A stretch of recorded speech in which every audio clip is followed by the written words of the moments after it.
कधी वाटतो का की तुम्हाला मानवदादासारखं आपण पण हे असं सतत कार्य चालू ठेवलं पाहिजे? नक्कीच मला असं वाटते की माझी शिक्षणाची मूळ तर मी फार हालकीच्या परिस्थितीमधला होतो. माझ्या घरी शिक्षण देऊ शकेल एवढी परिस्थिती नव्हती, तरी मला असं वाटते. पण माझे आईवडील फार महत्त्व त्या शिक्षणासाठी देत होते. आणि मग माझे जे काही बाबांचे जे काही मित्र होते, माझे शिक्षक आदरणीय मुकेश दादा असतील, त्यांना कळालं की हा पोरगा शिकू शकतो, थोडी याची परिस्थिती नाही पण आपण एक हात देऊ शकतो. तर त्यांनी मला या अध्यात्म गुरुकुलमध्ये आणलं.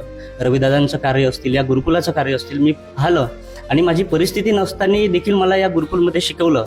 आणि एवढं मोठं माझं जे काही कार्य अजूनपर्यंत सुरू आहे, तर मला तरी वाटते मी फार भाग्यशाली समजतो. मी सांगितलं की मी आलो गुरुकुलमध्ये आणि अंधाराकडून प्रकाशाकडे नेण्याचा मार्ग म्हणजे गुरु आहे. आणि ते गुरु मला खऱ्या अर्थाने जे काही गुरु आहे ते मला या अध्यात्म गुरुकुलमध्ये मिळाले. आणि म्हणून आम्ही असा संकल्प करत आहे, माझा मित्र प्रज्वल असतील, माझे शिक्षक असतील, आकाशदादा असतील, आम्ही सर्वांनी असं ठरवलं की हे प्रोजेक्ट आता आपण याचा फक्त आस्वाद घेतोय, आपण शिकतोय, पण नंतर कुठेतरी आपलं चांगलं काम झाल्यानंतर आपण या गोष्टीला बाजूला सावरू का. पण ते न करताना आम्ही सर्वजण एक नवीन संकल्पना काय येतील, संस्कार शिबिर असतील, या सर्व गोष्टीशी आम्ही जुळून आहे. आणि आम्ही असा संकल्प केलाय की आम्ही या विचारप्रवाहातून तेव्हाच जाईल ज्यावेळेस आमच्या आयुष्याचा अखेरचा श्वास राहील.